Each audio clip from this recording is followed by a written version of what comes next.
நம்முடைய தேவனாகிய கர்த்தரே நமக்கு கீடகமானவராயிருக்கிறார். நம்முடைய தேவனாகிய கர்த்தருக்கு ஸ்தோத்திரம். ரோமர் 7ஆம் அதிகாரம். நியாயப்பிரமாணத்தை அறிந்திருக்கிறவர்களுடனே பேசுகிறேன்.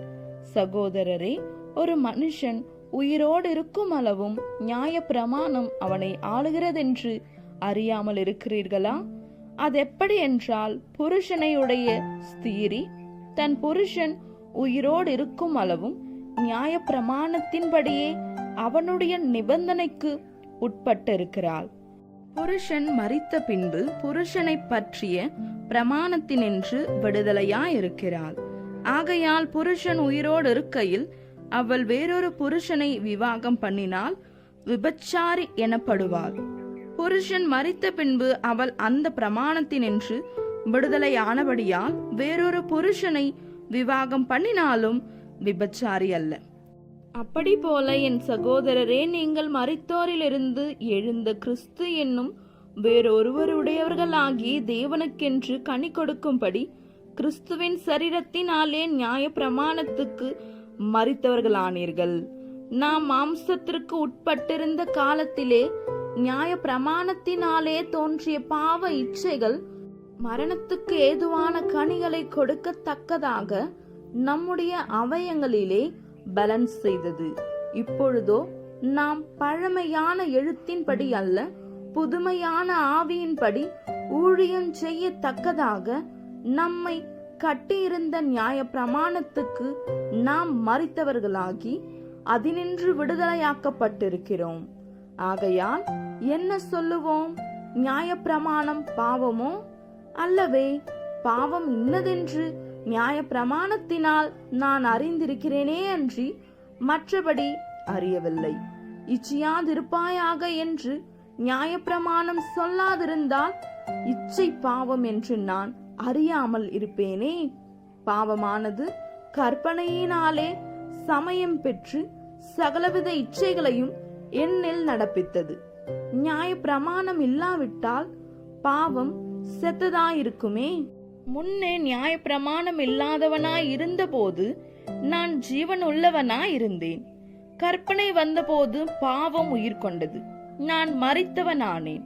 இப்படி இருக்க ஜீவனுக்கேதுவான கற்பனையே எனக்கு மரணத்துக்கேதுவாய் இருக்க கண்டேன். பாவமானது கற்பனையினாலே சமயம் பெற்று என்னை வஞ்சித்தது, அதனாலே என்னை கொன்றது. ஆகையால் நியாயப்பிரமாணம் பரிசுத்தம் உள்ளதுதான். கற்பனையும் பரிசுத்தமாயும் நீதியாயும் நன்மையாயும் இருக்கிறது. இப்படி இருக்க நன்மையானது எனக்கு மரணமாயிற்றோ? அப்படி அல்ல, பாவமே எனக்கு மரணமாயிற்று. பாவம் கற்பனையினாலே மிகுந்த பாவம் உள்ளது ஆகும்படிக்கும் அது நன்மையானதை கொண்டு எனக்கு மரணத்தை உண்டாக்கினதினாலே பாவமாகவே விளங்கும் படிக்கும் அப்படியாயிற்று. மேலும் நமக்கு தெரிந்திருக்கிறபடி நியாய பிரமாணம் ஆவிக்குரியதாயிருக்கிறது. நானோ பாவத்துக்கு கீழாக விற்கப்பட்டு மாம்சத்துக்குரியவனாயிருக்கிறேன். எப்படியெனில், நான் செய்கிறது எனக்கே சம்மதி இல்லை. நான் விரும்புகிறதை செய்யாமல் நான் வெறுக்கிறதையே செய்கிறேன். இப்படி நான் விரும்பாததை செய்கிறவனாயிருக்க நியாய பிரமாணம் நல்லதென்று ஒத்துக்கொள்கிறேனே.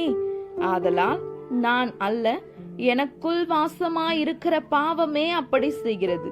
அது எப்படியெனில், என்னிடத்தில், அதாவது என் மாம்சத்தில் நன்மை வாசமாயிருக்கிறது இல்லை என்று நான் அறிந்திருக்கிறேன். நன்மை செய்ய வேண்டும் என்கிற விருப்பம் என்னிடத்தில் இருக்கிறது, நன்மை செய்வதோ என்னிடத்தில் இல்லை. ஆதலால் நான் விரும்புகிற நன்மையை செய்யாமல் விரும்பாத தீமையே செய்கிறேன். அந்தபடி நான் விரும்பாததை நான் செய்தால் நான் அல்ல, எனக்குள்ளே வாசமாயிருக்கிற பாவமே அப்படி செய்கிறது. ஆனபடியால் நன்மை செய்ய விரும்புகிற என்னிடத்தில் தீமை உண்டென்கிற ஒரு பிரமாணத்தை காண்கிறேன். உள்ளான மனுஷனுக்கேற்றபடி தேவனுடைய நியாய பிரமாணத்தின் மேல் பிரியமாயிருக்கிறேன். ஆகிலும் என் மனதின் பிரமாணத்துக்கு விரோதமாய் போராடுகிற வேறொரு பிரமாணத்தை என் அவயங்களில் இருக்க காண்கிறேன். அது என் அவயங்களில் உண்டாயிருக்கிற பாவ பிரமாணத்துக்கு என்னை சிறையாக்கிக் கொள்ளுகிறது. நிர்பந்தமான மனுஷன் நான். இந்த மரண சரீரத்தினின்று யார் என்னை விடுதலையாக்குவார்? நம்முடைய கர்த்தராகிய இயேசு கிறிஸ்து மூலமாய் தேவனை ஸ்தோத்தரிக்கிறேன். ஆதலால் நானே என் மனதினாலே தேவனுடைய நியாய பிரமாணத்துக்கும் மாம்சத்தினாலேயோ பாவ பிரமாணத்துக்கும் ஊழியம் செய்கிறேன். ஆமேன். இந்த வசனத்தை கேட்டுக்கொண்டிருந்த உங்கள் அனைவரையும் நம்முடைய தேவனாகிய கர்த்தர் ஆசீர்வதிப்பாராக.